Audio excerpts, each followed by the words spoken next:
Warning. The following live stream is intended for an uncommon audience. If you are allergic to bold ideas, unique perspectives, or strong opinions, you are advised not to watch any further, as these could result in symptoms, including feeling triggered, loss of wokeness, or commenting in all caps. Those suffering from religious zealotitis, pseudosyphilis, or geocentric tardation should stop watching immediately and seek professional help. This is non sequitur. Never follow. That was for you, Rick. We had to have a little fun.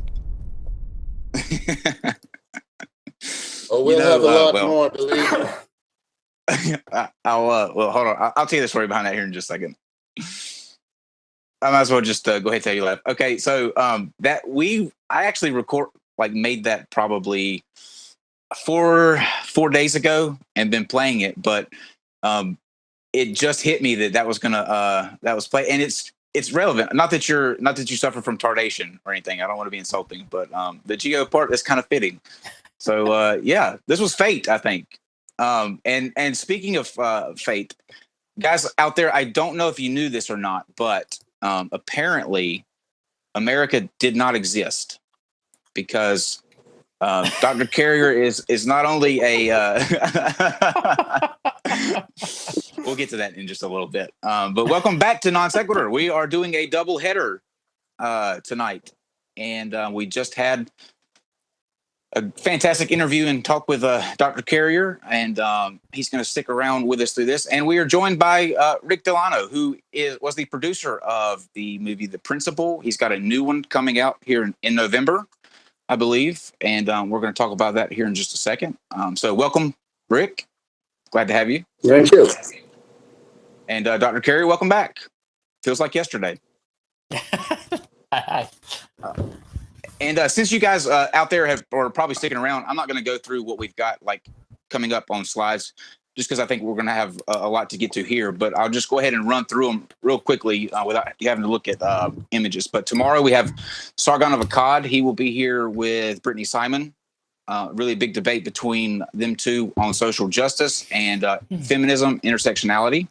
Friday, Tim O'Neill will be with us. He runs a blog called The History for Atheists.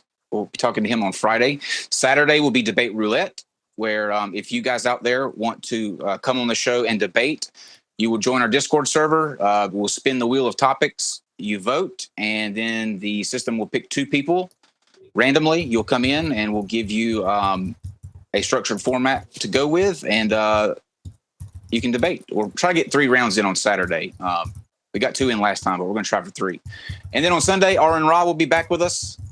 It's been a while since he's been on the show, but he will be back on Sunday to debate George Lujack on Old Earth creation, and it'll be good to have him back. So a big week coming up. Excited, but we're going to steamroll right on through with. Wait.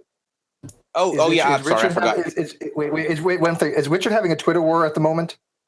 He's really going to town on his keyboard. Yeah. Oh yeah, no, that's done. Don't worry. Yeah. Okay, no big deal. I was like, okay, somebody on Twitter pissed Richard off again.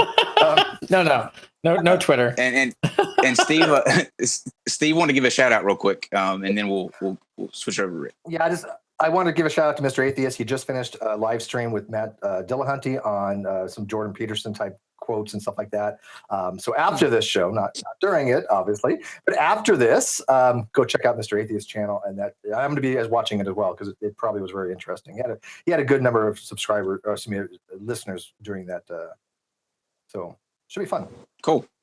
Okay, we're going to play you a trailer here in just a second for the new film that's coming out, but first, I'm going to let Dr. Carrier and Rick Delano introduce themselves to tell you a little bit about it. If you're just joining us for the first time, if you didn't catch the first stream, Dr. Carrier can let you know a little bit about him, and then we'll go over to Rick, who will introduce himself along with what's coming out in November, and then we will dive into it. So, Dr. Carrier. Hello. I'm Richard Carrier. You can learn all about me at richardcarrier.info. But I'm here today because my PhD at Columbia University was in the history of science, so ancient science in particular. And I'm also a philosopher, published in philosophy. So I don't know how much I'll have that's useful to discuss today, but we'll find out. I'm curious. So we'll see. Awesome. All right, Mr. Delano, welcome. Well, thank you. Welcome, and thank you for having me. I am the writer and producer of the film The Principle, and I'm quite stunned, actually, and delighted to be able to announce that I am now in production on another documentary film, the only one that I could possibly have found that would make it worth it to go through this whole thing again. And just as The Principle examined the cosmos on its very largest scales, cosmology, the other very interesting thing that is happening here as we reach the end of the 400-year arc of human history, which René Guénon characterized as the reign of quantity, as the attempt, the actually quite heroic and brilliant attempt, to reduce reality to that which can be expressed without residue via mathematical equation. As we reach the end of that arc of human history, the terrible dead ends in cosmology, which were the subject of The Principle, are matched by even more profound dead ends at the other end of the scale in the domain of quantum physics.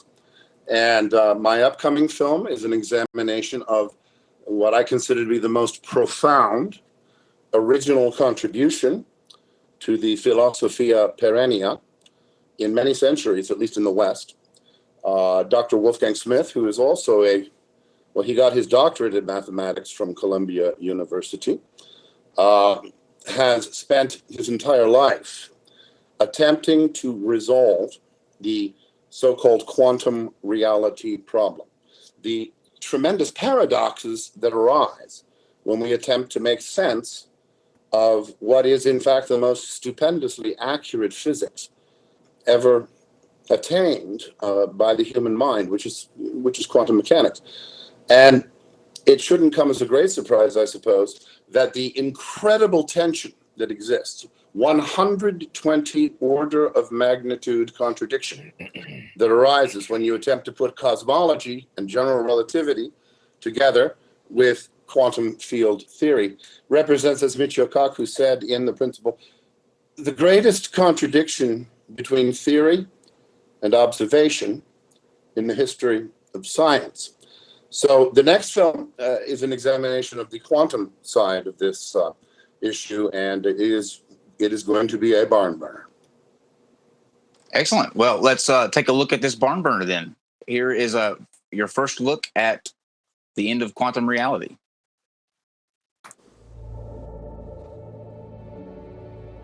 We all knew it was coming. Every pillar was wobbling at once. Political, financial, religious, military, and of course, scientific. We are approaching a very singular moment in history that doesn't happen often. Looking back, it is as if we were hypnotized, and we were. No one understands quantum theory. In 1985, in a book entitled Quantum Reality, a physicist by the name of Nick Herbert revealed a startling fact. One of the best-kept secrets of science, he writes, is that physicists have lost their grip on reality. Unbeknownst to the general public, there has been for the past century an ongoing quest among top-ranking physicists to determine what precisely the findings of quantum theory entail regarding the nature of the physical universe. A multitude of competing theories have been advanced, which strike the uninitiated as ranging from the more or less weird to the patently absurd. The classic notion that the universe is made of atomic particles, which goes back all the way to Democritus, has proved to be untenable, which is to say, physicists really have lost their grip on reality. For 40 years, Wolfgang Smith has examined the quantum paradoxes, which have reduced physics to speculations concerning multiverses, which can never, even in principle, be observed or experimented upon. He has resolved them, and this resolution changes everything. It's not just in physics, it's in everything. Everything is conspiring to what the physicists would call a singularity, where things just break down and they can't go on the way they have been going on. Wolfgang Smith's resolution of the quantum enigma provides the key by which we return at last from infinite expanding multiverses from quantum fluctuations, about which science can never tell us a single true thing. We return, at last, to the real world.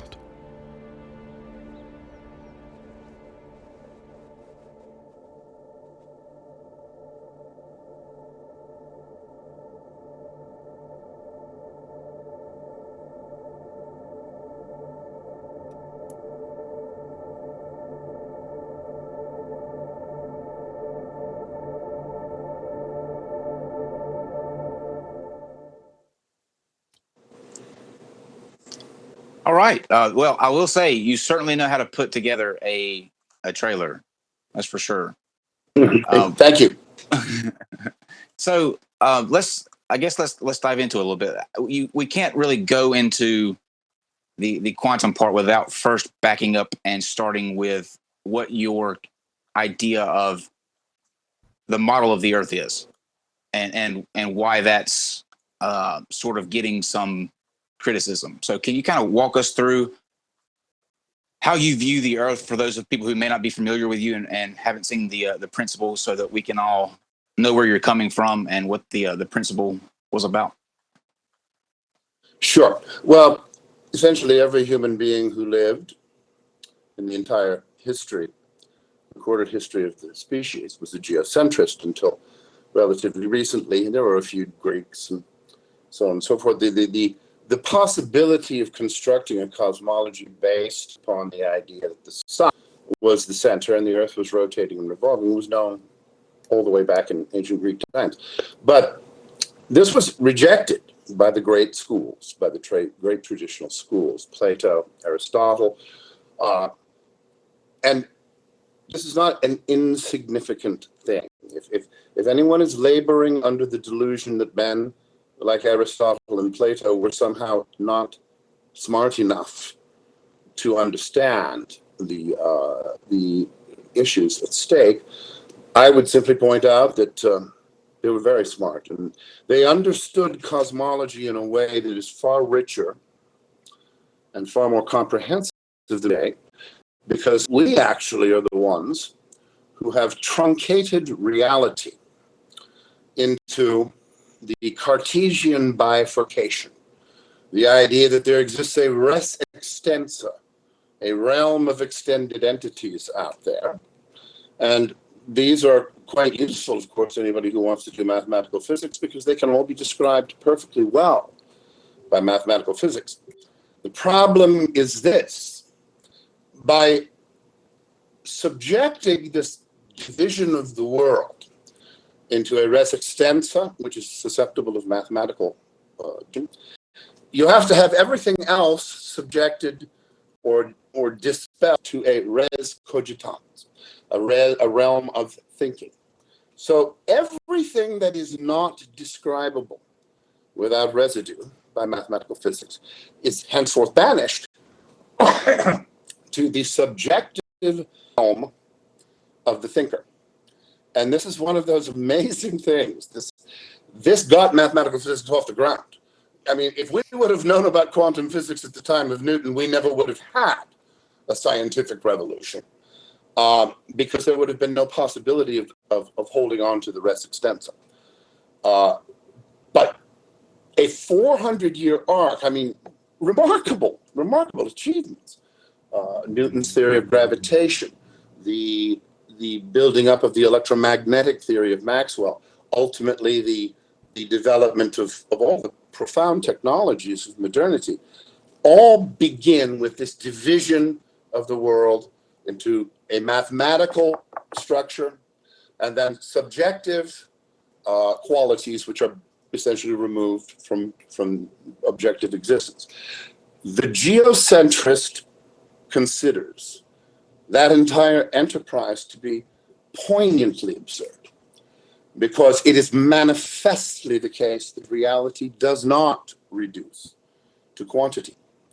But it wasn't until the advent of quantum physics at the beginning of the 20th century that nature finally intervened herself, and in profound experimental ways showed that this great project to reduce the world to quantity, to build a reality out of fundamental particles, had reached its definitive end.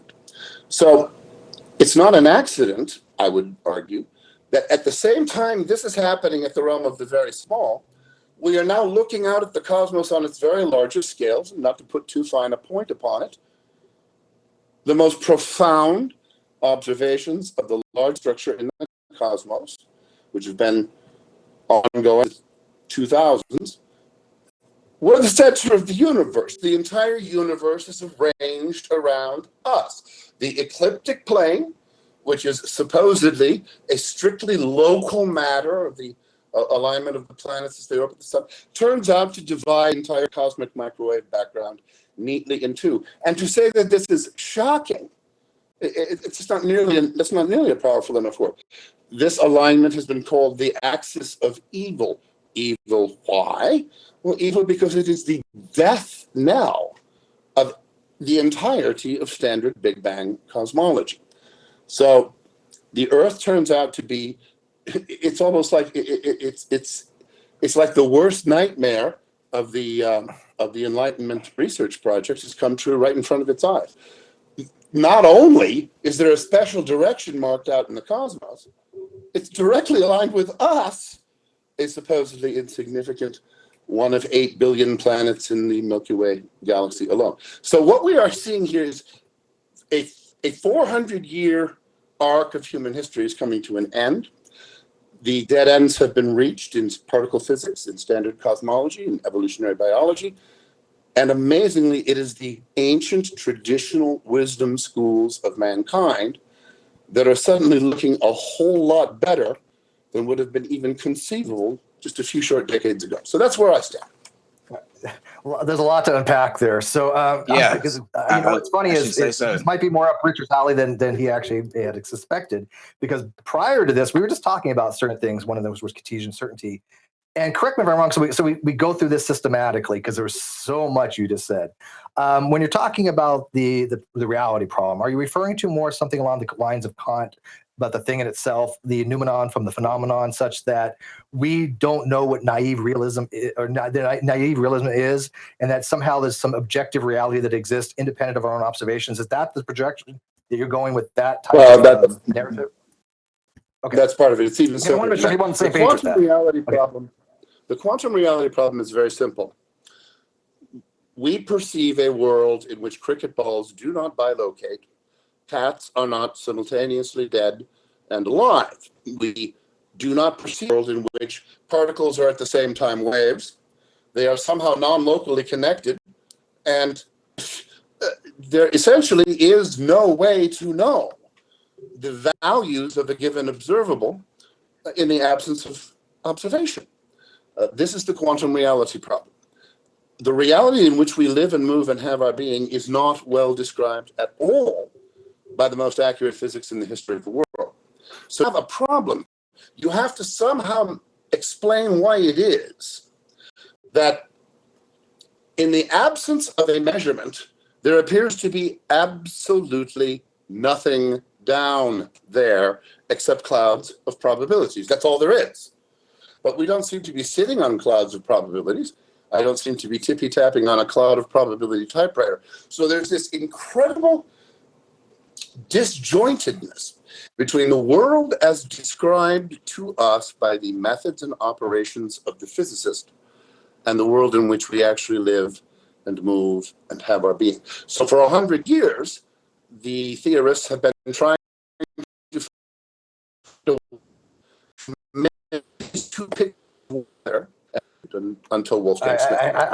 You're actually breaking up a little bit, Rick. So just. Oh, I'm sorry. It's okay. It could be your bandwidth. So I think we could probably take it from there a little bit. Richard, let's drop it back a little bit. Let's go back to the Aristotle thing, because you and I were just talking about Aristotle earlier. So synchronicity there. Do you want to start from that and kind of go, how do these people look at the universe? And then maybe we can kind of get into this problem with reality, because I think he's suggesting a dualism type approach, right? That there's no observational things until we observe it. I will tell you up front, I adhere to the Copenhagen method more than anything, the interpretation. I'm not a world person, and even though I think pilot wave theory is sound, I think it is a hidden variable model that does satisfy the Bell inequality. It's just you add more. You need more assumptions than what you need for it. So, but did you want to talk about that a little, Richard? And we kind of like start from. There's so much Rick said, and I want to get to all of it. So go back to that, because this is in this may be your wheelhouse more than the axis of evil. I don't know. I mean, the historical aspect of it, of course, is that Aristarchus came after Aristotle and Plato. So Aristarchus had access to data that Plato and Aristotle didn't. And Aristotle was definitely a round earther. So I don't actually know what your thesis is. Are you agree the Earth is a sphere, but it's at the center of the universe? Of course. Yeah. Okay. I mean, so please don't ever bring flat Earth up with me. Yeah. I gotta say this. Even the geocentrists think the flat earthers are way off. So what does that tell you, flat earthers? Give it up. Well, there actually were in the ancient world there were two competing there were actually three competing theories, and we see them in Ptolemy's treatise, his first chapter of his book, the Syntaxis, the mathematical syntaxis, where he argues against the competing two. He tries to argue for static geocentrism, where the Earth doesn't move and everything goes around it. But he had two competitors. He had the Aristarchan theory, which was heliocentrism, and the other was dynamic geocentrism, which is that the Earth is at the center of everything, but the Earth spins, right? So that explains the diurnal motion, but the Earth doesn't move. So I don't know what your position is. Is the Earth spinning but at the center, or is it static? It's geostatic. Okay. That's the thing. Is like Aristotle and Plato in that period didn't know all the stuff that were known later about this. Now, Ptolemy, of course, when he argues for static geocentrism, all his arguments are based on theories of momentum that we know are false. So that's one big issue. And the other is like his model didn't actually work. It worked sort of. It worked better than Copernicus. Copernicus' system was terrible. But Ptolemy's system had a lot of kinks, but he couldn't explain why planets move the way they do. They have to move really bizarre way to get Earth at the center. When we get to Kepler, of course, Kepler and then eventually Newton, well, it all falls together. Please don't forget Tycho. Of course. Don't forget Tycho. Of course. But they have actually a more efficient explanation that ties together a lot of disparate phenomena. A lot of things that we thought were not connected can be explained by one thing, which is actually an excellent way to make progress in science. Is when you have one theory that explains tons of different phenomena. So I'm actually not entirely sure what your theory is. Like, do you think the sun moves around the Earth, or are you looking at it from like the relativistic perspective? That it's both. No. Okay. I am an absolute geocentrist. I am an absolute geocentrist, and here's why. Fundamentally, everything you said is correct, by the way. I often ask myself, would I have had the slightest chance of withstanding the profound discovery and development of Newtonian gravitational theory? It was so profound, it swept everything before it for exactly the reason that you said. All of a sudden, now Kepler had a brilliant insight into the area laws, and that was great. What Newton did was he took this and he generalized it into a theory of everything, to be honest with you. Everything from the fall of a feather to the trajectory of a cannonball to the motion of planets could be described beautifully by means of his equations for mechanics, and this was profound, and was so profound that ultimately even the Catholic Church retired from the field of battle. Of course, if they just would have held on 80 more years, they would have probably won hands down, because the Newtonian gravitational theory tells us not the slightest thing about what gravity actually is. It tells us how to move under the assumption that there's an inverse square force acting upon them. And by the way, it only does it in two bodies at a time. It falls apart completely when you attempt to incorporate, three bodies or more. So ultimately, I don't think that's true. what we have, I think Yeah, I don't think that's quite the case. I think Laplace, Laplace, the French mathematician, worked it out for multiple bodies. That's one of the you can famous use things Laplace that transforms for that. the three-body problem has not been solved and can't be solved from within Newtonian framework. That's one of the reasons that we're not Newtonians now. We are relativists now, and the solution. There's other is reasons not, for that, but okay. Yeah, there are. But yeah, I'll tell you what the real reason that we are relativists and not Newtonians today, because in the profound period between 1687, with the publication of the Principia, and the 1887 Michelson-Morley experiment, the triumph of the heliocentric system was absolutely complete, with one persistent, puzzling exception. We all knew that the equations told us that the Earth had to be moving in approximately 30 kilometer per second orbital motion around the sun. Every experiment ever conducted over a 200-year history to directly measure that motion paradoxically kept coming up with the answer that it wasn't occurring. And in 1887, with the benefactor Alexander Graham Bell putting up the money, a couple of experimenters in Cleveland, Michelson and Morley, developed what at that time was the most technologically advanced experimental instrument ever constructed by the human race. And they intended to put paid to this once and for all. They designed an experiment which was quite capable of being sensitive to the second order effects of the interferometer.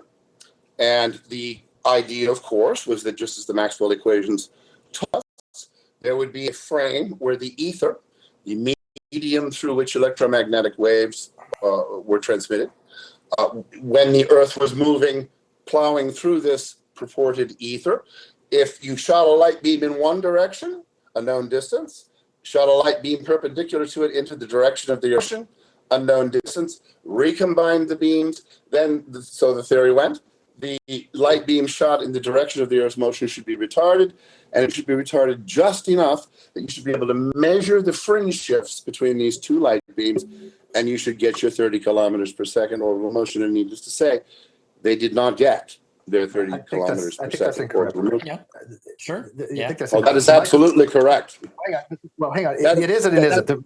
That's not an opinion. That is what the researchers themselves report in the document.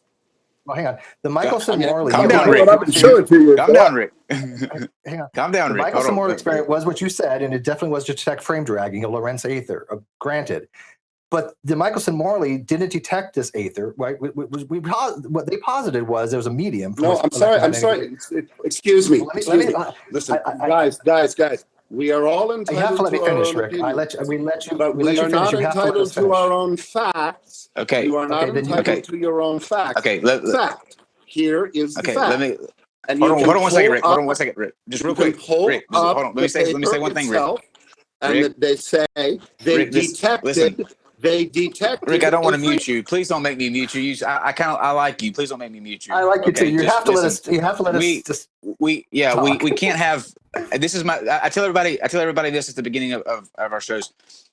My biggest pet peeve, and the one thing that I will not put up with 100% is people talking over each other, because the people out there in the audience, they can't understand what people are saying, and it's all garbled to them, and then both sides lose out because no one hears your argument, and that's what you're here for, is to kind of explain what it is that you believe like the Earth is, and to get it out there. Okay, so if that's the case, then please Right. Okay. In See, fact, once again, it Rick, is this a is what I'm talking fact. about. This is what I'm talking about, Rick. It Will is you a mute him, fact please, David? that a Okay. fringe So, okay.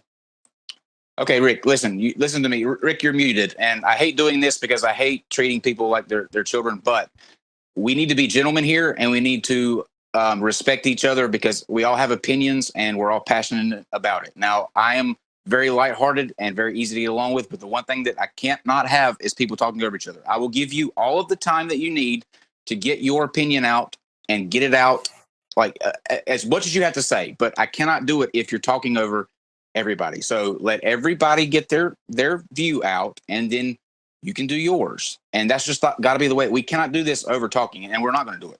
So let's reset. Okay. Clean slate. Steve, make your point, and then Rick, you can respond in turn, and that's the way that we'll go. Okay, cool. There was a couple competing theories of why we thought there was a medium that electromagnetic radiation had to use. Obviously, we noticed things like even in the ocean, waves require a certain medium, like when you have longitudinal waves. The suggestion that there was an ether was such that was posited, and one of which was called Lorentz ether. The Michelson-Morley experiment didn't detect this frame dragging. Therefore, there was a couple competing hypotheses by which we didn't need the positing of the ether, because we found out subsequently that electromagnetic radiation actually promulgates its own medium as it moves. So there was no need to posit this ether. So that the Michelson-Morley just basically demonstrated that we didn't require additional assumptions to explain the propagation of electromagnetic radiation. Richard, do you want to add anything to that, or do you agree or disagree with that, Richard, from your science history? No, I'm just curious to see where this goes, because I'm still confused as to what his argument is. But okay, let's see. Okay. It is a matter of historical fact. It is not an opinion. The experimenters themselves, Michelson and Morley, published in a peer-reviewed paper. This is not an opinion. Their peer-reviewed paper reports observed fringe shifts in the experiment.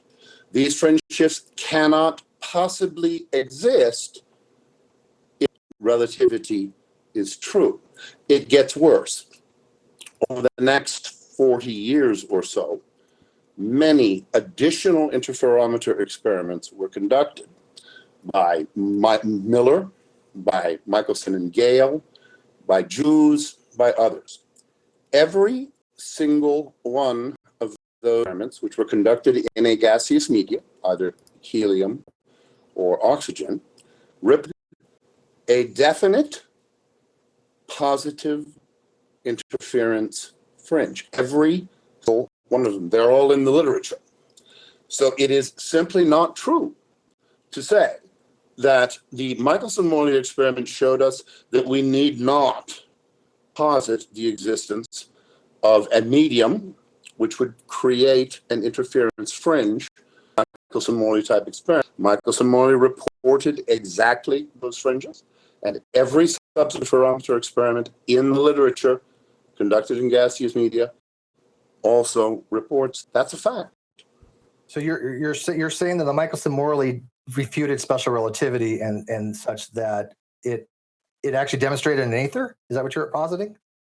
Yeah, so falsified special I can tell relativity you, because everybody I've ever known that's ever studied Michelson-Morley is not an ether theorist. I've never met one. No, so why are they not getting this? We don't do science based upon consensus, because every scientific consensus is certain to be wrong. We technically do.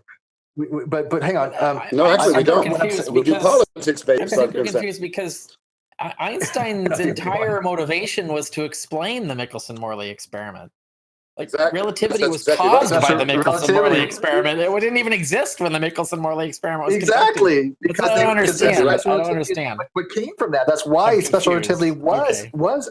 That's why we adhere to special relativity, because relativity does explain these differences in information.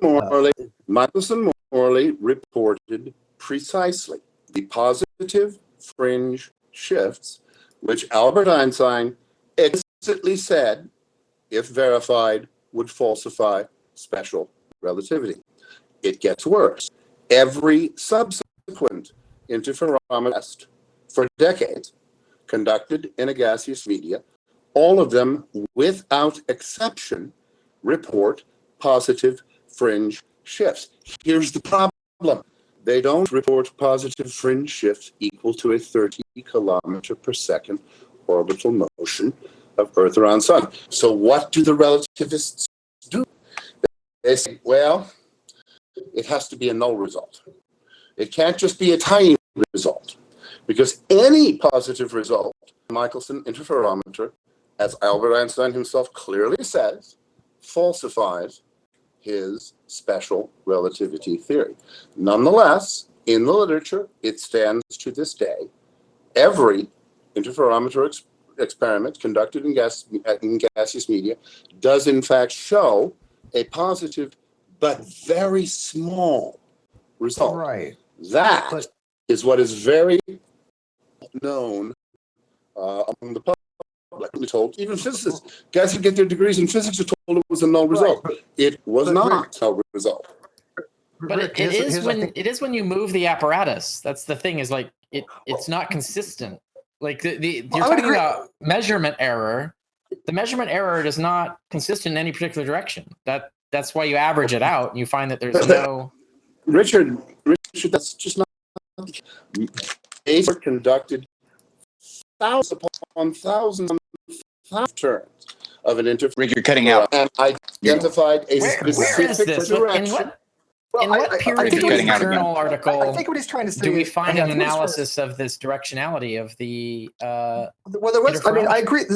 There was he's talking about fringe shifting, and it's a very small he's degree. He's not just saying fringe wavelength. shifting. He's saying fringe shifting is consistent in a particular direction at all times. Right. Well, he's saying it's directional. Well, hang on. You're saying it's directional, which I've never seen, and you're also saying that it actually demonstrates a luminescence, or luminiferous ether, the Lorentzian type ether. Right. You're actually saying that the directionality of the fringe shift is in a specific direction, which would be either that we're somehow moving with respect, whether orthogonal or not, to some kind of a medium. Is that what you're kind of saying? That there is some kind of directionality? Did we lose Rick? Rick, did we lose you? I hope you did. We lose you? No, you can hear us, but the video. We can't. Yeah, we don't see you. There you go.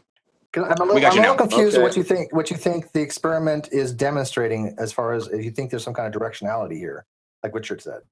Yeah, what the experiment is demonstrating is that the positive, and Einstein is very plain to tell us it is nothing more than a postulate, which is that the speed of light is constant in inertial frames, is directly predicted by the actual experiment outcomes of every interferometer ever did in a gaseous media. Now, it is true that this is not well known. Not well known is essentially it falsifies the basis of our present cosmology. It is nonetheless a fact, and it's accepted anyone who wishes to actually access the papers themselves, beginning with Morley. Michaels and Morley report positive fringe shift, simply way too small to accord with an orbit Earth around the Sun. No, what about more recent versions of the experiment? You were claiming something. Well, something more recent. Yeah, the most recent experiment was done by Stanley Jews in the 1930s. At him, everybody essentially came to board with Einstein, but Jews also clearly reports. Well, I mean, there's more than that. I mean, wouldn't GPS systems not work if there was a time delay? So are you suggesting that there is a conspiracy theory that we actually have? The scientists know that this exists and have programmed it into GPS satellites, so they know the time delay of light signals. Have you ever actually looked at the range measurement equation for GPS master time? What are you suggesting? I mean, they do take an account. You will find that it's actually smaller than that. The difference. So you're talking about a measuring error, the motion in GPS. Okay. There's none. There's no Lorentz correction for GPS time. GPS well, actually, there is. There has to be. No, that's not true. I got to address what is happening. Okay, everybody, listen. I hate to keep playing. I hate to keep playing. Look, people cannot hear you. Please Everybody, one at a time. We will go until 3 a.m. if we have to, but just let everybody talk so that. And there's a delay. There's a delay, guys. So just be mindful of that. So let's go to Dr. Carrier. Will you reiterate your point? Yeah. We'll let Rick respond to that, and then Steve, you can make your point after that. If the Dr. speed Carrier? of light is different in multiple directions, satellite communications that are coordinated with atomic clocks would need to take that into account. That would have to be in there. Otherwise, they would not be able to communicate. Exactly. Okay, Rick. In fact, they are. It is taken into account. The master range equation that governs GPS global time, I see. The speed of light, isotropic, for any receiver move with respect to the center of mass of the Earth. The light speed in GPS is isotropic with respect to the center of mass of the Earth. If you have a receiver which is moving with respect to that frame, it measures a non-isotropic of light. And this is so simple to see, because if you look up the master range equation. Now I know the question to ask. Okay, so the speed of light is different in which direction and why? What's your theory? Explain. Plus V. It is the Galilean transformation. It's C plus or minus V. If the receiver is moving toward the station, it will be C minus V. If it is moving away from the station, it will be C plus V. Gotcha. Okay. That's a Lorentz transformation of Galilean. For any of you guys out there listening who actually like to do your homework and not take it on anybody's say-so, you can Google the GPS range equation. It'll come right up. You will notice that there is no square root V squared over C built into that clock. But it is not a relativistic system. But that's because the speed doesn't differ. Right, exactly. It would need that if the speed differed. But that's why it would need that. That's why if it doesn't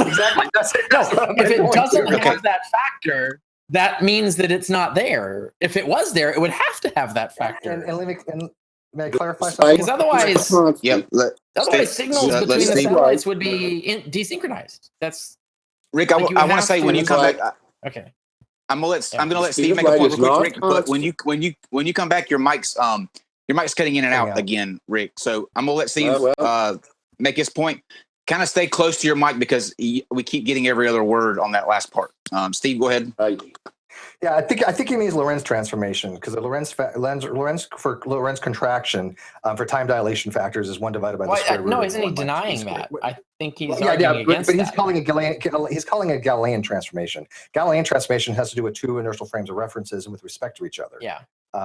And so I don't know if he's special relativity. He's just conflating them, or if he's being specific. And I'm not sure. Yeah. But the equations don't take into those account specifically, because the GPS itself does have factors that weigh in. You have to take into account velocity. So there's some special relativity correction, and you have to take into account the fact that they're higher from the Earth. So they have a general relativistic factor as well. But I don't remember which one's the dominating one. I think it's a special gravity well also.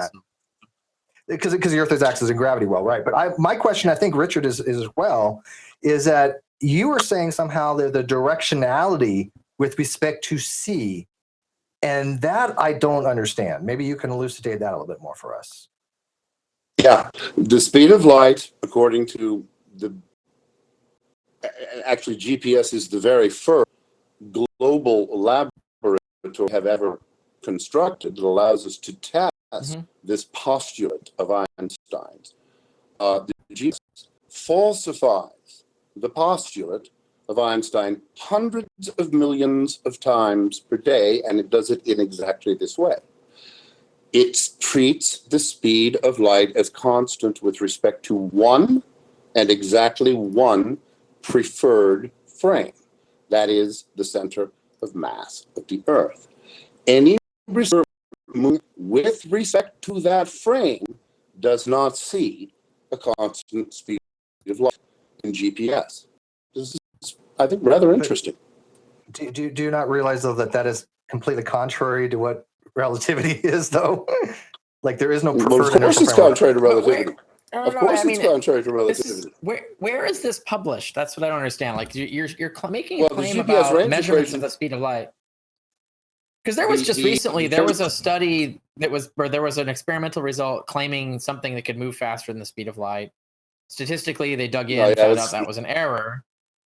Surely, if there was variances in the speed of light, this would be published somewhere. So where is it published? That's what I'm. Well, the GPS range equation is accessible to anybody with a. No, I'm not talking about that. I mean the variance, the actual variances in the speed of light. You're claiming that there are variances in the speed of light, other than medium, because we know the speed of light differs by medium.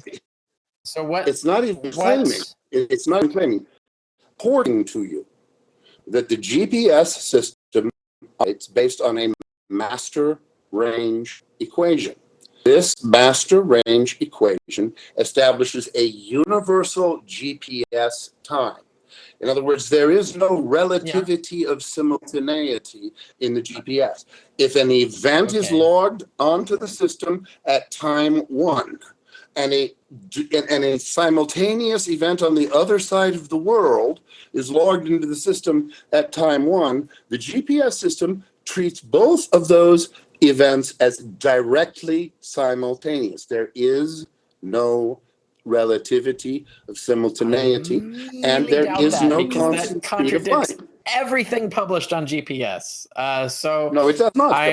No, it does not. Where is this published? That's what I'm asking. Is where is this published? And why would it? And why? Why would they discount that? Where's it published? That the speed of light differs, specifically that. Yeah. Where is it published that the speed of light differs? Well, you can have about 17 papers if you will. Let me find one that will make it easiest for you to quickly locate this. And let me ask this is conducting a crucial experiment. We can't see it. Rick, you can't see it. What you're going to have to do is send it to one of us. We'll get it to the producer. No, he can show it. How about that? It's in his browser. That when he goes to look up something on his computer, Steve, it takes that away. So he's fine. Gotcha. Yeah, you're fine, Rick. Go ahead and do what you need to do. Can I read it? Can I go ahead and read it? Sure. Yeah, but also send the link so that we can have a reference point for that too, Rick. Just put it in the in the chat or a title if I can see it on Google. Yeah. I'll copy the link right now, and if you guys give me an email, I'll send it to you right now. You can drop it right in the chat on your send it to live@nonsexshow.com or put it in the chat right here on the screen. You have a little chat window. Okay. Yeah, absolutely. You can paste it in there. Yeah, I just pasted, for example, a link to GPS, a standard explanation of GPS. Hold on. Okay, I'm going to paste it right now. Here you go. All right. Where is this at? So this is a paper by Ruyang Wang and Ron Hatch, both of whom are members of the Worldwide GPS Programming Fraternity. Ron Hatch actually won the Kepler Award, which is the highest award given in GPS programming and science. And everything that I've just said is right in there. They give you the range equation. You can see it for yourself. And they point out the very interesting fact that since there is no lens transformation applied in this range equation, that in fact any receiver moving with respect to the center of mass of the Earth, the GPS operates in what is called the Earth-centered inertial frame. And this frame essentially treats the center mass of the Earth as the origin of the coordinate system.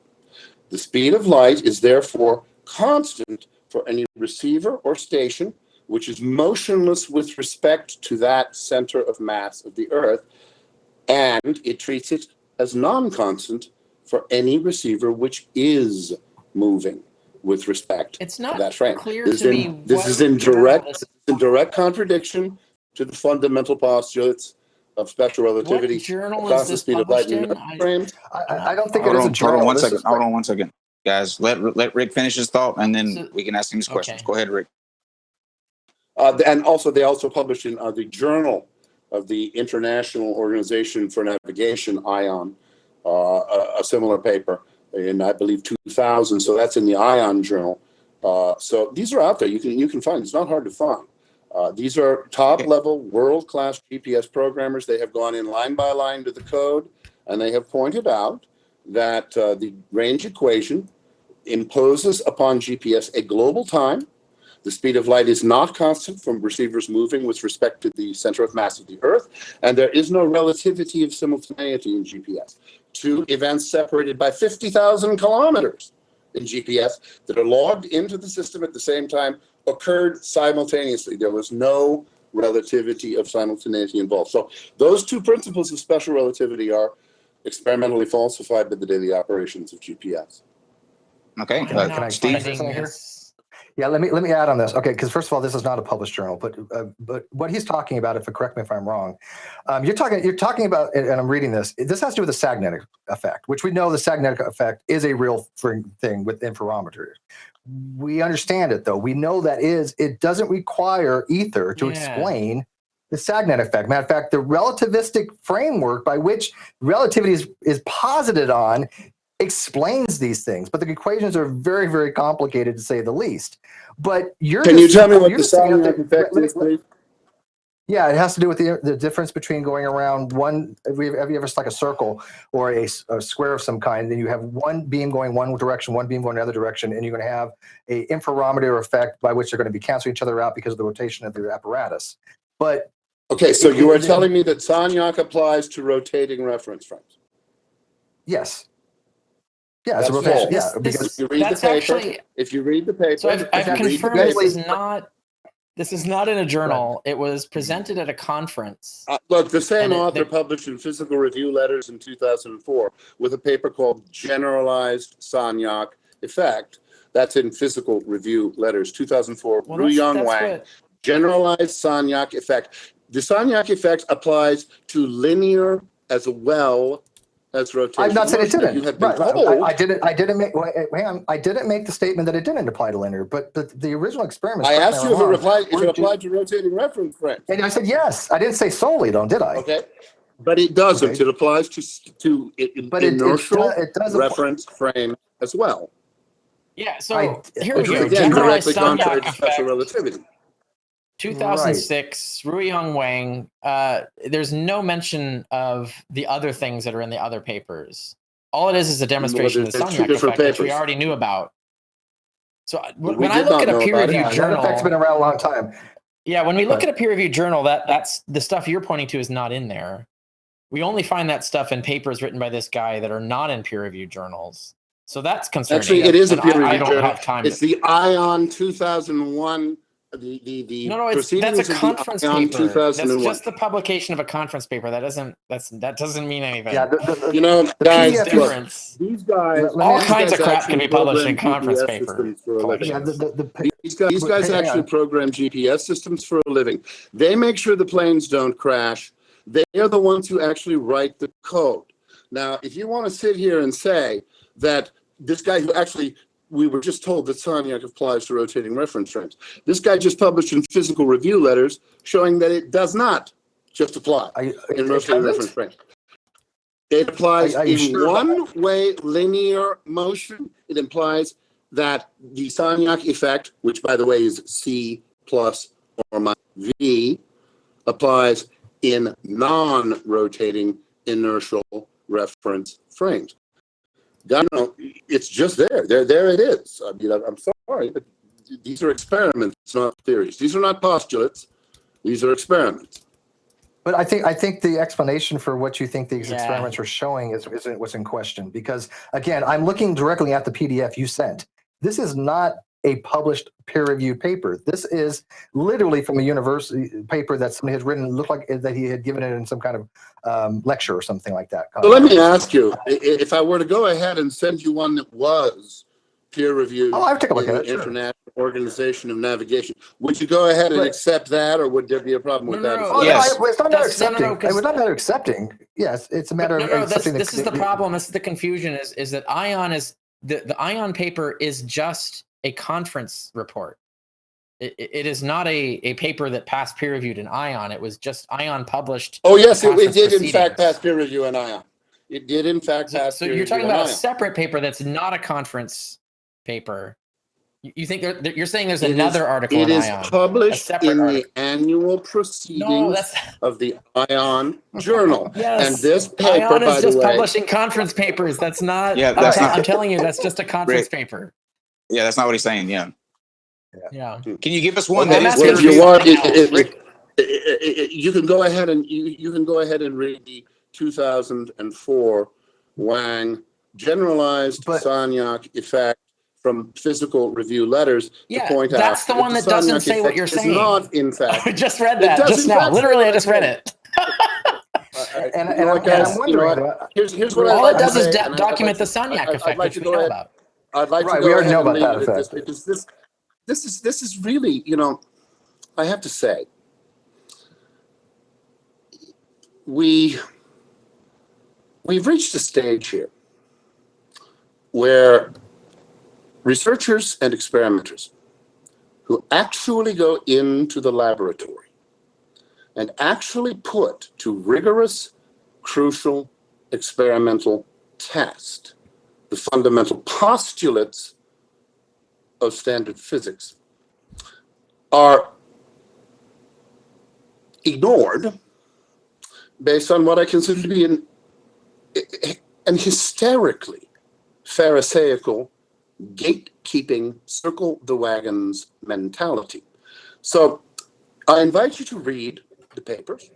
I invite you to put the implications of those papers into an examination of why it is that we have now reached a 120 order of magnitude contradiction between general relativity and quantum field theory. It is, of course, possible to just ignore these things and imagine that it's all fine and well as long as you get peer review. The simple truth is we have reached dead ends, profound dead ends, in particle physics, in cosmology, in evolutionary biology, and it's getting much, much worse. It's not getting better. And the solution for science is always to go back to the experimentum crucis, to the test of the assumption. That's what these guys are doing. And I think that their results are very worthy of significantly greater consideration than they are receiving here this evening. Yeah, well, I think the experimentation is great. I think we should always question our postulates. I think we should always question our theories. I am somebody. I'm a scientific instrumentalist. Do you know what that is? It's somebody that's basically whatever the theory works for, that it can explain, if it can predict. I'm okay with that. I'm not a scientific realist. I do subscribe to more what's called model-dependent realism, which is, hey, if it works, it works. And then no one theory explains everything. So I'm okay with people doing these kinds of research. Okay, but the problem I'm finding is that if anything you had said was the findings of these things, these would be much more well-known papers than that's out there, because you're basically saying that non sequitur. Let me finish. If a person can Ding. falsify, ding, can we get a ding, Dave? We didn't. You had Yeah, one you job. didn't ring. That ding, Dave. Thank you. There we go. There You're we actually go. the first person. That's You're terrible. actually the, That's You're terrible. I up hate first that. one. Really, No, no, no. congratulations. Your No. first one to say non sequitur, you get the ding. So that was good. Thank you. I don't like that but ding. if there You gotta was get a better ding. I'm not a big fan of you. I'm on Richard's side with this. I think that's really annoying. But hey, whatever. We'll figure something out. But if somebody found a violation of special relativity, it would be big news, right? We've known these effects occur. We know there's some strange stuff that goes on in quantum mechanics. We know weird stuff happens. And I think that the way that you're going about it, saying, hey, look, there are some things maybe we can't explain. Fair enough. Obviously, quantum mechanics is weird. But you're basically saying that the speed of light varies directionality. And the issue I have with that is, if C varies, what about some of the other things that vary along with it? What about things like the electromagnetic constant, like the permissivity or permeability of free space? These things are directly related to C because of the fine structure constant. If you change one, Which also varies, by the way. Which also varies, okay. by the way. Hang on. The fine structure constant doesn't vary, except for the fact that we found some types of anisotropies with directionality with respect to the fine structure constant. I'm aware of those studies. Okay, Exactly. but those are.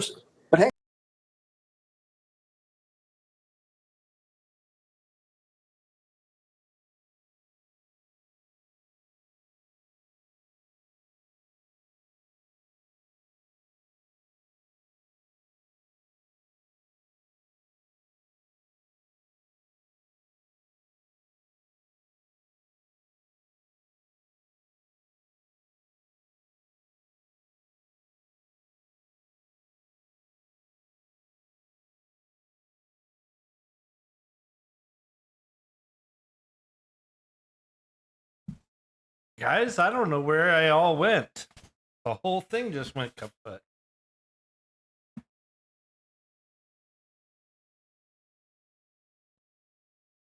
Yeah, everybody just went away. Like the whole call just went kaput. Hold on. I'm getting them new links to come in. Hold on. Let me get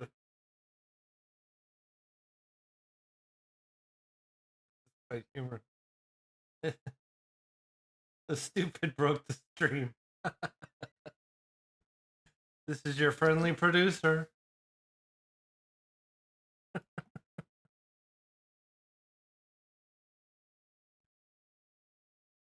V call got tired of it.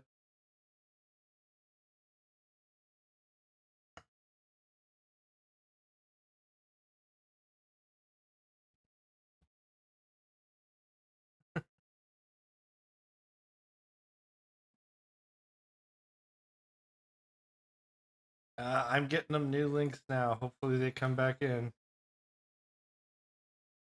I don't know. Something's up with V-Call.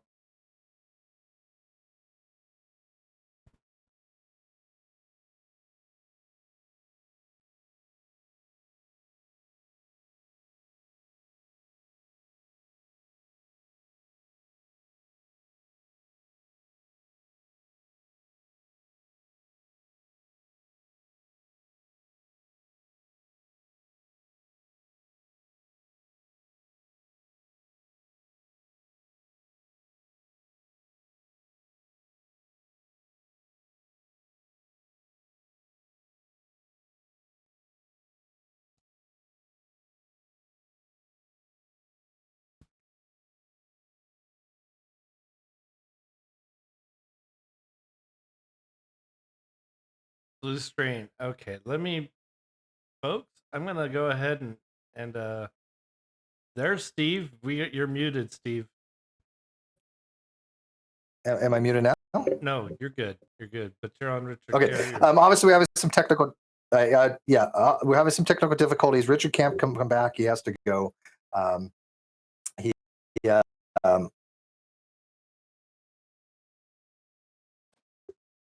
There's Kyle. says this thing and stuff.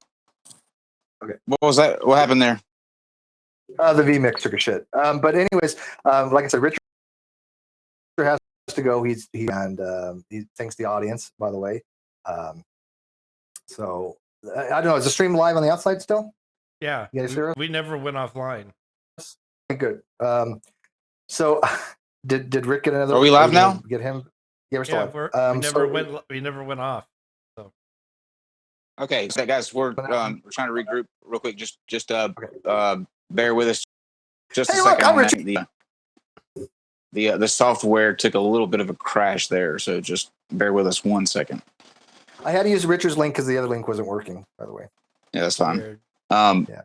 And actually, while we wait on Rick to come back in, Dave, do you want to just switch over to the original?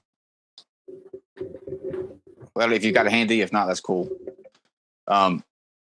So I think when we left off there for just a second, it seemed to me like Rick was getting ready to quit himself or step out. Did you get that feeling? Yeah. Well, here's the thing. You know, we're all about questioning things, and when we question somebody, it's not meant to always be adversarial. I mean, I'm asking very legitimate questions that I think anybody who knows a little bit about physics or science would ask the same questions. I think the live chat would probably ask similar questions if we got to the Q&A. These are not any kind of strange questions to be asking, but these are very technical type of questions that most people have not that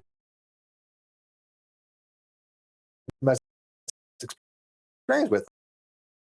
I don't have. I honestly don't know what's wrong.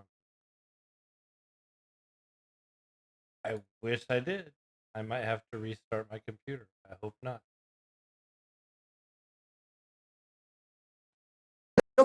Stuff, and I know that when you are positing certain things, such as the violations of special relativity, such as if C changes, and as he pointed out,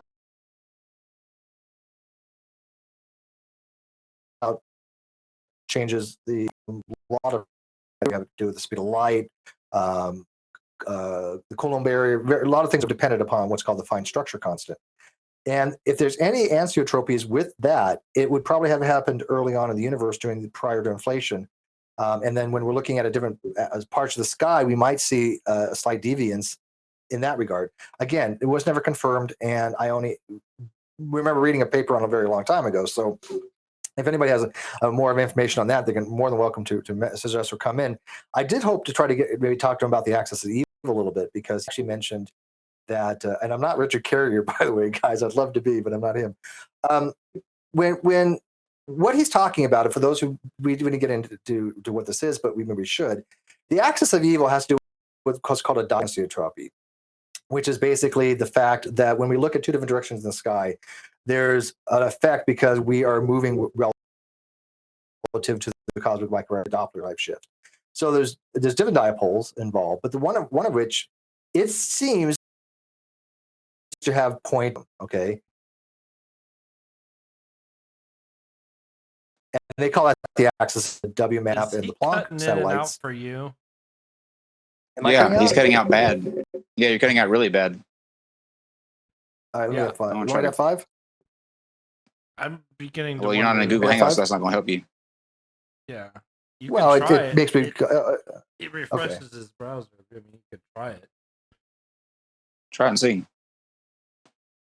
So basically, everyone who's watching this, I will trust that about 80% of you are just as lost as I am on everything. I am solely here, I think, to keep them from chewing each other. I like Rick. I like his. Nice guy. Yeah, very nice guy. I like his zest for his model, and at least compared to what you have with the flat earthers, like he at least comes with some sort of knowledge about, it's not ad hominem attacks and saying nuh-uh and that kind of thing. So I mean, I have to give him credit for that. But other than that, I have no fucking clue what any of you guys are talking about. Well, am I back? Am I breaking in and out or anything now? Can you hear me? You're still cutting out a little bit. So you're cutting out to me. I don't know. It may be something with V. Like, is it a vMix issue? I think so. I think it could be actually on my end. I don't know what it would be at this point. Like, I think it is too. Fine. Maybe it's just. Let me say this real quick first, though. I have emailed Rick. Rick, if you're watching, I have emailed you a new link because we lost the feed there. So I will wait. I guess come back in. If not, we would love to pick this back up some other time. I know it's getting kind of late on this side of the country, but yeah, I hope that you weren't. It sounded like you were getting ready to leave on us there. I hope that wasn't the case.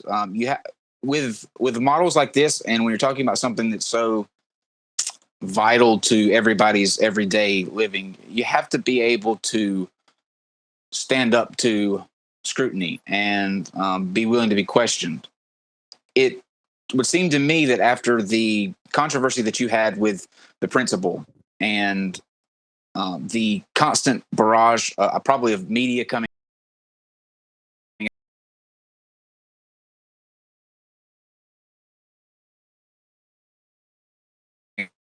here, were in any, you know what I mean? Like, it's not like a flat earth thing, I don't think, because there seems to be some science from where he's coming from. He may be incorrect about what it. There we go. Okay, good. I was giving you a send off. Yeah, I think Dave's computers. Can you hear us? Dave's having computer problems on his end because it's freezing for everybody, and it's not just you and I, Kyle. It's Dave's computer. It sounds better now. Yeah, sounds better. Well, I'm happy that I got the link. I suppose I had been excommunicated, but that's nothing. No, the feed crashed. No, the feed. Yeah, the VMix crashed. Our feed crashed on our end. Something happened with the stream. It dropped. So We apologize for that. I can't Not remember at all. where we were exactly because, like I said earlier, Well, just a second ago, I'm just kind of sitting here smiling and nodding. I can't follow what you guys are talking about for anything. So I'm going to let you and Steve continue your let me try conversation. let me try and situate this in a simple.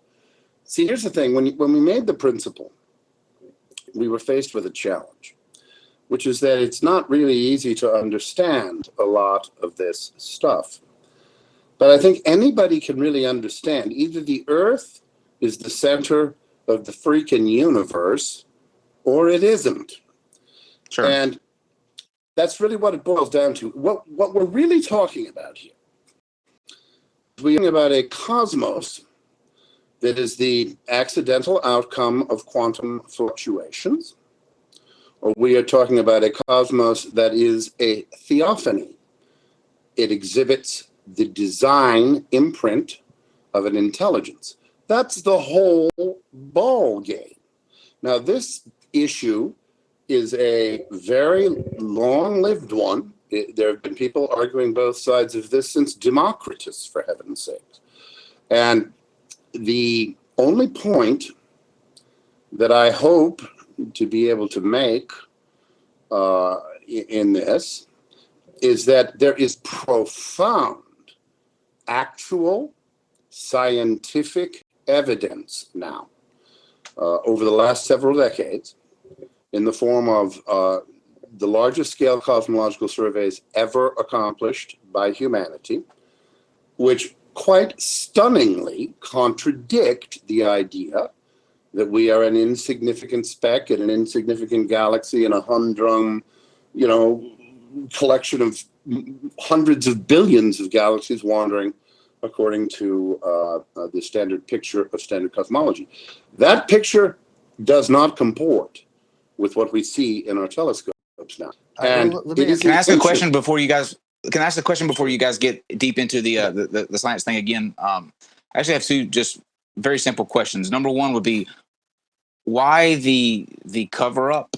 Like, why would they keep this information hidden if we knew it? And number two, how, with all the people that you have dealing with space, with all the space agencies, the thousands of people that work at NASA, all that, how do you keep everybody quiet in that without it breaking out? Because it seems like this would be something that would, leak on a major scale. Well, I must say, not only is it not being covered up, I only know about this because of the scientists. I didn't discover the axis of evil.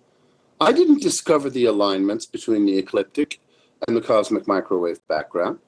I found these things by reading the preprints as they came up on the Cornell University preprint site. It is the scientific researchers themselves who have discovered these things. I didn't invent them, and I wouldn't be smart enough to invent them. I merely am able to understand the significance of what they are finding from the standpoint of a worldview which has been completely that. You introduced me tonight as a geotard, and you thought you could get away with that because, after all, anybody who thinks the Earth is the center of the universe. Let me clarify that, Rick. Let me clarify that, Rick. Let me clarify that, Rick. That wasn't me calling you a geotard. As I said in the beginning, that was something we do a lot of shows on flat Earth, and so that was put in there even before we ever had you booked. That's just a standard thing that we play before every show. You can go back and watch. Oh no, don't worry about it. Yeah. I'm used to it. I'm used to it. I'm just saying that's not to you. That was not to you. That's a standard thing that we use. I appreciate that, but believe me, I have a very, very thick skin at this point. The message that I have is this: strictly as a matter of science, has nothing to do with the Bible, has nothing to do with the ancient traditional wisdoms of humanity, which held geocentrism and hold geocentrism.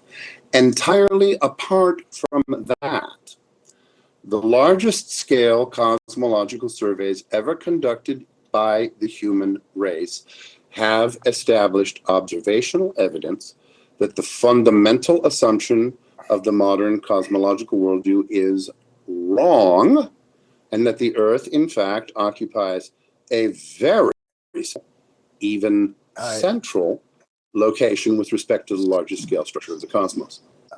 So why? I have one more question to follow up on that, Steve. Okay. So Sure. if that's the case, why isn't it being more widely, publicized that this is the case?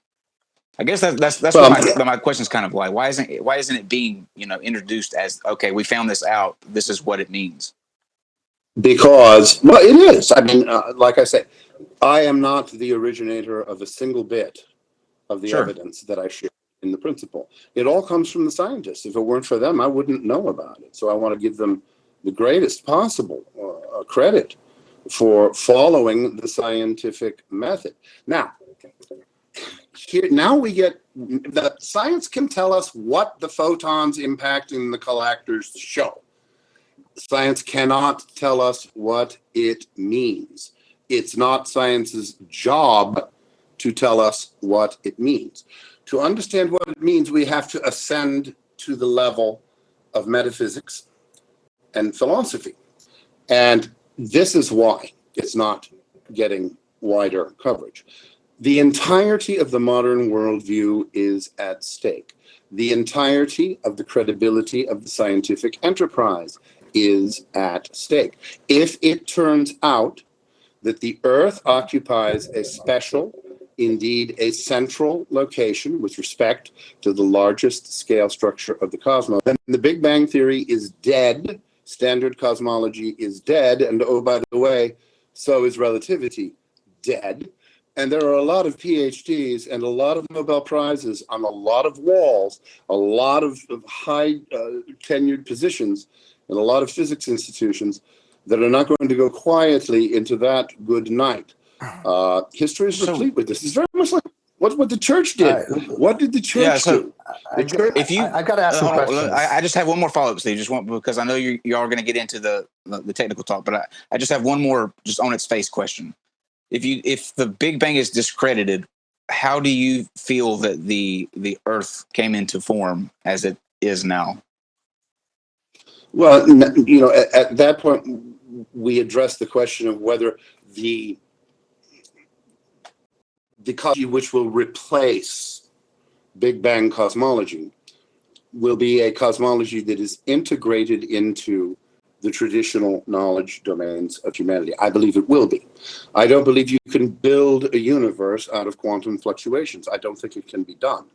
I don't think that you can have a series of mathematical equations which, employed in a computer simulation, yield the universe that we observe through our telescopes.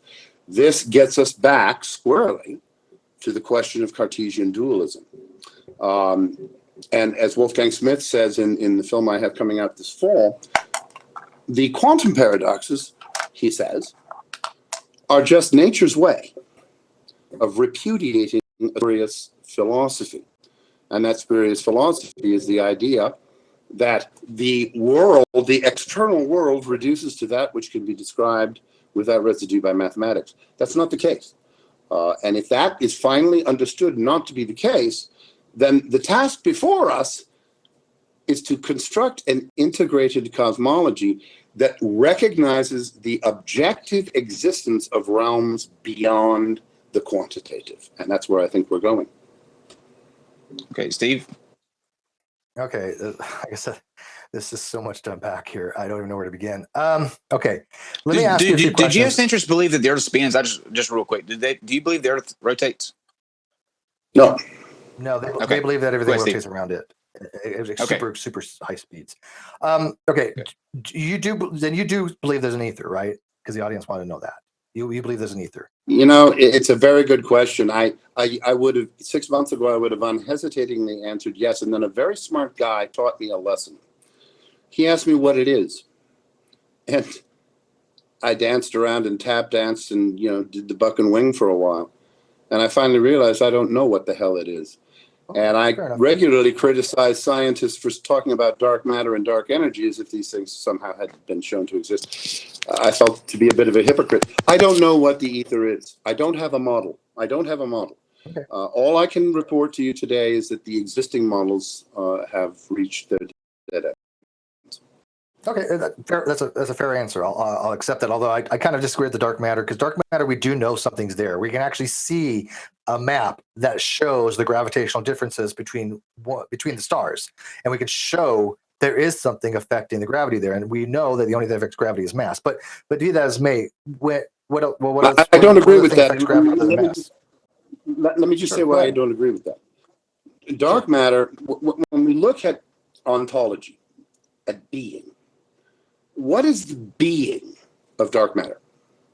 Dark matter has existence as one and exactly one thing. It is a term introduced into an equation to bridge the otherwise insuperable gap between our theories and our observations. To reify this term into a substance and say, well, we know it's there because we see the effect. No, what we see are effects not predicted by our theories. Dark matter is introduced to bridge those gaps. I think you're making a mistake. This is not a reification fallacy. I do know about philosophy. I like philosophy, not great at it, but I like it. And I think you're suggesting it's a reification fallacy, and it's not, because here's why. Ontologically, we know something is there. We know, again, there's nothing that we know of that produces gravity other than mass. If you know of something other produces gravity than mass, let us know. We do see there's the assumption there. It's not an assumption, it's an conclusion. But that's what we know is that we have the correct theory of gravity. The assumption there is that we have, in general relativity, the correct theory of gravity. Now, but the point is, we depart from observations drastically on any scale larger than the stellar cluster. On any scale larger than the stellar cluster, general relativity falls apart stupendously, unless we postulate the existence of this dark matter. Fine, by the way. It's been a very successful theory. You would assume that the scientists would say, we're not going to give up on our theory. By golly, there's got to be something out there. Now, that's fine. The problem is this. We have spent now 70 years in the most exquisitely sophisticated experimental attempts to identify this dark matter, and we have absolutely nothing to show for it. And it's a difficult thing, I admit, to pick that line. At what point do you stop looking for your magic sauce, and do you start looking at the potentiality that your theory is wrong in one or more of its fundamental assumptions? All I can tell you is that we have certainly reached the point where it is legitimate. And by the way, you see this there's Mond and Milgram's theories and other alternative theories of gravity that are beginning to be developed. And I think that's great. My only point is dark matter does not exist as anything other than a term. It's identified as a substance. That's all that ever will be. Okay. Again, do you know of anything off right now that can manifest itself as a gravitational metric? If you want to use relativity, which is gravity is a non-inertial force, do you know anything that can affect space-time in such a way other than mass? Space-time is a mathematical fiction. I'll point this out, and this is very encouraging, by the way. One of the big science papers did a survey a few months back where they surveyed, I think, 100 theorists. And they asked them, what is the single... No, of course not. I'm not a relativist. I don't believe in relativity. But these theorists were asked, what is the single idea that is most responsible for impeding the progress of physics? 80% of these guys said space-time. Okay. So I think, look, it's early days. You guys have had a tremendous run. Don't get me wrong. I love cell phones. I love airplanes. You guys have had a great run, but it's over. And I mean, I'm probably 10 years early in saying it that bold-facedly, but I'm very confident that it's over. And what's coming next will not be a merely physical, a merely mathematical physical attempt to describe everything, because everything does not reduce to mathematical physics. I could see you having a case if you okay, for example, I'm not a Neo-Lorentzian type person, and I don't take space to be three-dimensional at one time. That's a Neo-Lorentzian approach to it. I do accept Minkowski. Minkowski space-time is a four-dimensional manifold. It literally is, by which everything based upon mathematics works, including relativity, as you know. I just don't fundamentally think that you can just discount that because the mathematics works. And again, the reason why we postulate dark matter, if we look at these stars and we see the fact that they are having a gravitational effect, and we don't see visible light coming from something, for example, like if the middle of the Milky Way, we know there's a supermassive black hole, we can see the orbital eccentricities of the stars and go, oh, look, something is causing them to go, whoop, whoop, whoop. Really cool, right? We've all seen those videos, right? Amazing. We know something's there, right? And when we say, okay, what amount of mass would require this amount of deviation from a simple orbital elliptical orbit, we can calculate the amount of mass and call it a black hole. Would you agree with that? Right? That's whether you accept relativity or not. We could do that. Okay. So hang on one second. Let me finish. You can always add in super secret sauce to bridge the otherwise insuperable gap between the predictions of your theories and observations. The point is, that's a very dangerous road to go down when you've had 70 years to conduct the most exquisite experimental searches for this dark matter, and you haven't found any. Well, what would you call that, Rick, when you see the gravitational effect on a star? What would you say that is causing it? I would call it a damned good bit of evidence that our gravitational theories are wrong on any scale larger than a stellar cluster. But here's a problem I have with that. Einstein predicted certain things, like Einstein cross, right? I mean, the relativity predicts an Einstein cross. We've recently discovered Einstein crosses, right? We know these things do exist. When I say that I'm a something we can rely upon, whether it's an ontological reality or not, I really don't care, to be honest with you. Other people can do it. Okay, and that's important. But that you makes just sense said something very important. You said something very important there, and I think it because it's science. Something very important. I don't care one way or the other. And I understand that. Let me finish why, and then you can respond. It's because I am one of those people, I do understand what a noumenon is compared to phenomenon. I do understand that Kant's version of reality was such that we can never know the thing in itself. We don't know what the terrain is from the map. I get that, right? And I'm a firm believer our map of our beliefs portray what we want to know about reality, or what we think we know.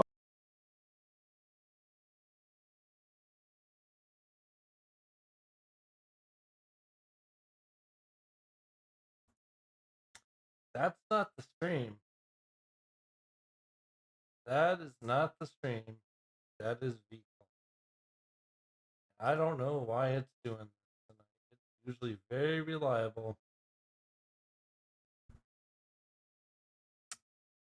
It was fine when it was just Richard Carrier. I don't know if it's something that guy's computer's introducing or not. Freezing up a bit. It's stone cold.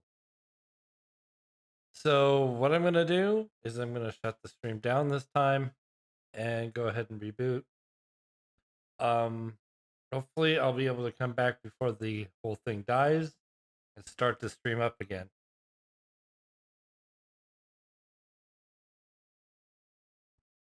Oh wait, they're back. They're back. Never mind. I was gone for a minute. Yeah, I lost your we all answer, were. Steve. Everybody was gone. I did not hear your answer. I have so much hoping to. You know what I think is going on? Steve, what's that? What? I'm looking at Windows right now, and it says there's a cumulative update waiting for a restart. So I think the entire updates. Yeah. Okay, so let's try to we'll resolve this. We'll resolve this, by the way. But let me finish my point because I was at a really crucial point. But I tell you, we're being cursed today, so please forgive us, Rick. We always have technical problems. It's part of the non sequitur show. These things. It's fun to be a non sequitur. but this is an exceptional amount even for us. But so please forgive us. We try Yeah. to be a little more professional than this. So we appreciate your consideration on this. But where I was going with this was, I want to make it clear that this is my personal thing. I don't really think that it's critical of our scientific theories to be ontological realities, right? I don't think that, according to what it's called dependent model realism, I don't think that you have to have a model that is specifically what it is ontologically. Can it be? Sure. But I personally never validated a theory to that point. And you probably agree with that, right? That no scientific theory can actually be demonstrated to be the exact case. This is a profoundly important point. Are you going to? Yeah, Yep. I don't we can hear. think. Okay, good. Yeah, this is a profoundly important point, and this goes to the heart of the solution of the quantum enigma. What you have just said, Steve, is perfectly legitimate. Thank you. So long as we understand that science as a model-dependent procedure is incapable in its very essence of a theory of everything. Now, the problem is that science is attempting to have it both ways right now. Attempting to say that they are going to write some equations that will fit on a t-shirt that will describe everything that is. And at the same time, they're saying that we don't have any responsibility to establish any ontological actual existence for the methods and objects of our physics. I don't disagree with you at all. As a matter of fact, I believe that the next stage, the next cosmology, if you will, is going to be one that reintegrates physics into the overall hierarchy of knowledge domains. Physics was so damn successful that it managed to persuade itself that it was not merely one way of knowing, but that it was the only way of knowing. The famous quote by Bertrand Russell, "What science cannot tell us, mankind cannot know." And that is what we're coming to the end of. We're not coming to the end of physics, but we are coming to the end of physics as a discipline which is credibly able to purport to give us a complete picture of reality. What physics is the world disclosed to us by the methods and procedures and techniques of the physicist. This is a very different world than the world that we live in, but it's extremely useful. I love cell phones. I love airplanes. You guys did a great job. You guys are fantastic. You deserve a magnificent Rick, victory. you were made for the Yes. screen. You know this? You were made for Yeah. for the screen. Let me tell you.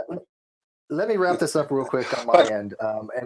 And let me just say this, because I agree with Rick on this particular point. Look, I do think model-dependent realism makes sense to me, and I don't think there's one theory that can explain everything. And I do think there's a point where science and philosophy may have to come back together again, because science came out of philosophy, natural science, and I'm cool with that. And you and I would probably sit for hours and talk about this, Rick. Trust me, because I am on the outskirts of the group here when it comes to that. Because a lot of people don't like the philosophy, they like the science, and they don't see the fact that they're really intertwined on many different levels, because what do we guide science by? Philosophy, right? I mean, even just methodological naturalism is a guidance philosophy of science. Exactly. So I get you, Look brother. at this.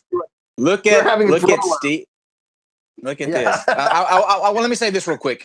Rick,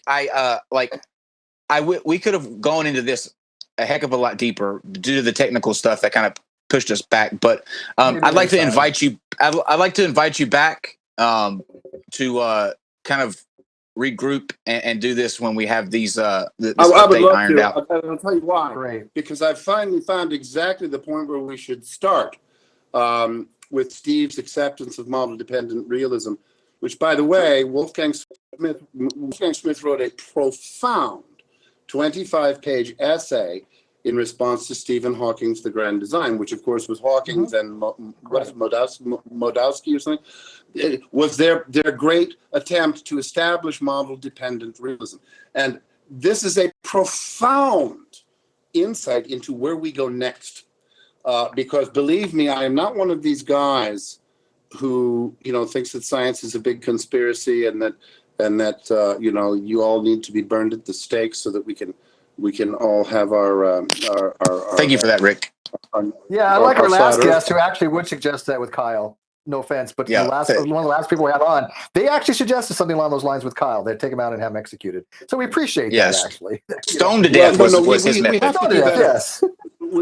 We have to do better. And what I like about Steve is that he is thinking not from my side of the tracks by any means, I understand, but he is thinking from his side of the tracks about the same things I'm thinking about from my side of the tracks.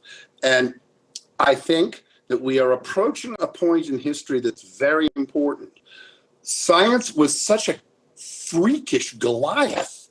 It was so incredibly successful that I think the entire civilization bought into the idea that it was just going to go on and eventually figure out the whole thing. That's not going to happen. So we face a very difficult and challenging thing. How do we reintegrate these valid discoveries of physical science into a cosmology that also allows for green grass, red apples, love, honor, the qualities of life? That I think a challenge, and that's what we're dealing with in the film with Wolfgang Smith. I would love to come back. I don't know. I don't know. I don't know if what you're saying is has if it's true. I don't know if we are the center of the universe, but I will say if geocentrism had to have a spokesperson, it picked the right one. I'll give you that. I agree with that. And by the way, we'll get into the problems of universals, and stuff like that. And now you realize I fascinated by that stuff. So I don't think Rick is way off on his mark when it comes to his philosophy. I don't. I think he's actually making a lot of sense. I obviously the geocentric stuff, but I'm glad though you have actually come in and are able to articulate things and have a cogent argument, because you got to remember we deal a lot with flat earthers, and the fact that I understand. You a geocentrist. Even we don't Steve, agree with flat Earth. We even go, what? You in particular, I fully understand that you don't accept geocentrism. It's perfectly understandable to me. What I would encourage you to do, because now I know that you are a thinker and that you are very capable of understanding the larger issues here. If you accept just as a working hypothesis that we are approaching a very unique moment in history where a 400-year triumph to triumph to triumph to triumph is now showing some very significant red flags, the multiverse, quantum reality problems. What confronts us all is the obligation to consider even highly non-standard hypotheses that comport with observations. I would just ask you to look very carefully, Steve, at the actual outcomes of the cosmological surveys, Planck, WMAP, COBE. We are seeing structure on the largest scales of the cosmos directly related to our local geometry. That is a profound thing to have discovered. Well, before we go, let me ask you one last question, and we definitely got to wrap it up. And we do want to have you back, and I appreciate you talking to us on this and your kind words. But just we have this on this particular video.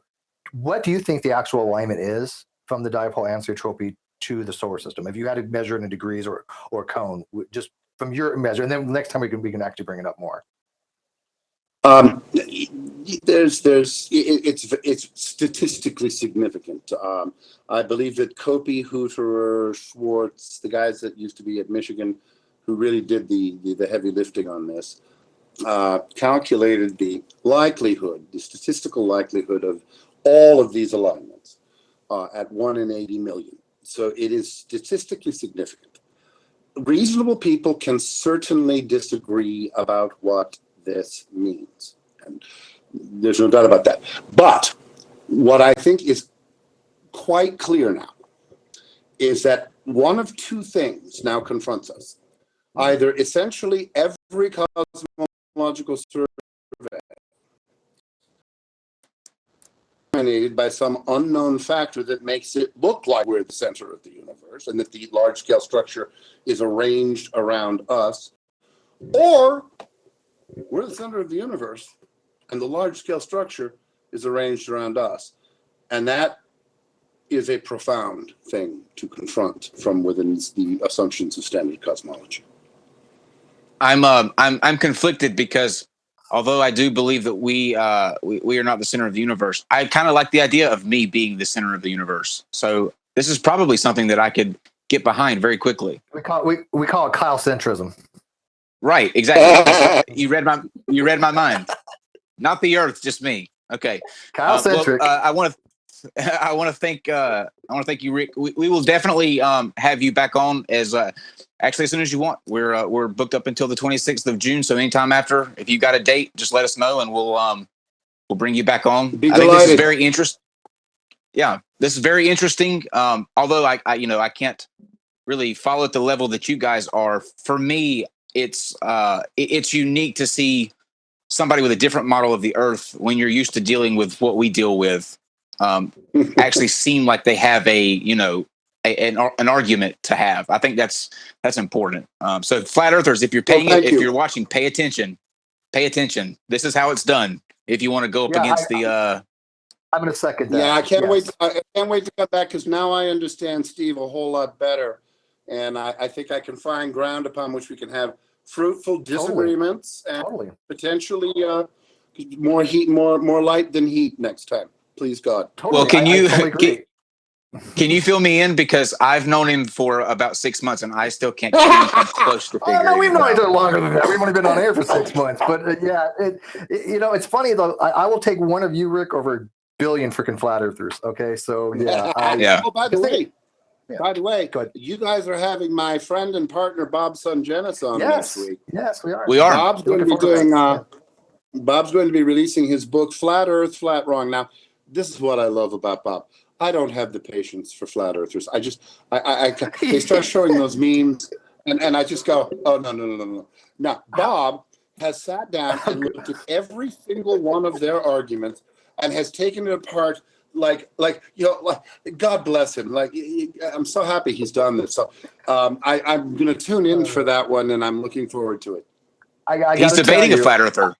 I know he's debating a flat earther, and I got to tell you, I'm going to be siding for the geocentrists in that particular discussion. God help us all.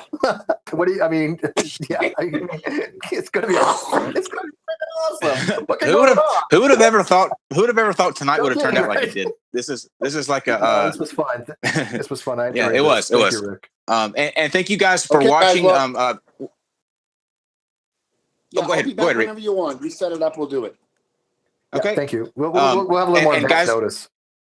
And guys out there, we thank you for watching. Thanks for bearing with us throughout the technical issues. We'll have those sorted. We'll be back tomorrow. Big day. Sargon of Akkad will be here with Brittany Simon. That's going to be huge. That's at 5:00 tomorrow, 5 Eastern. So a little bit of a change there. But I want to thank Rick and Dr. Richard Carrier for joining us for this. I enjoyed it, and he will be back with us soon.